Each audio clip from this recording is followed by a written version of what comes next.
করিয়েছিলেন, কার কার নাম বেরিয়েছিল। আজ গভর্নমেন্ট চেঞ্জ হলেও মনে রাখবেন, আমি তো সবটাই জানি।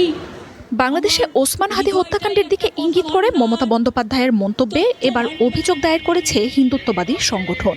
বৃহস্পতিবার অখিল ভারত হিন্দু মহাসভা নামের ওই সংগঠন পশ্চিমবঙ্গের সাবেক মুখ্যমন্ত্রীর বিরুদ্ধে লালবাজারের সাইবার ক্রাইম বিভাগে অভিযোগ দায়ের করে। তৃণমূল নেত্রীর বিরুদ্ধে আইন মেনে দৃষ্টান্তমূলক পদক্ষেপের আহ্বানও জানিয়েছে সংগঠনটি। অভিযোগে অখিল ভারত হিন্দু মহাসভার রাজ্য সভাপতি চন্দ্রচূড় গোস্বামী দাবি করেন, ধর্মতলার ওয়াই চ্যানেল থেকে মমতার করা মন্তব্যে ভারতের ভাবমূর্তি ক্ষুণ্ণ হয়েছে। তৃণমূল নেত্রীর ওই মন্তব্যের জন্য পশ্চিমবঙ্গ এবং ভারতে সাম্প্রদায়িক সম্প্রীতি নষ্ট হতে পারে বলেও শঙ্কা প্রকাশ করেছেন তিনি। সংগঠনটির দাবি, মমতার ওই বিতর্কিত মন্তব্য দেশদ্রোহিতার শামিল। এই মন্তব্যের জন্য বাংলাদেশে সংখ্যালঘুদের মধ্যে ভয়ের আবহ তৈরি হতে পারে বলে শঙ্কা জানানো হয় অভিযোগে।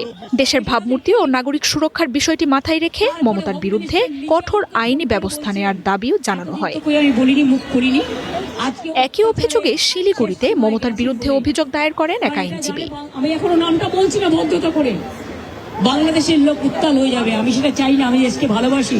চলতি সপ্তাহে ধর্মতলার ওয়াই চ্যানেলে বিজেপি সরকারের বিরুদ্ধে ধর্ণা কর্মসূচিতে মমতা বাংলাদেশে বড় একটি খুনের ঘটনায় কেন্দ্রীয় স্বরাষ্ট্রমন্ত্রী অমিত শাহের জড়িত থাকার দাবি করেন।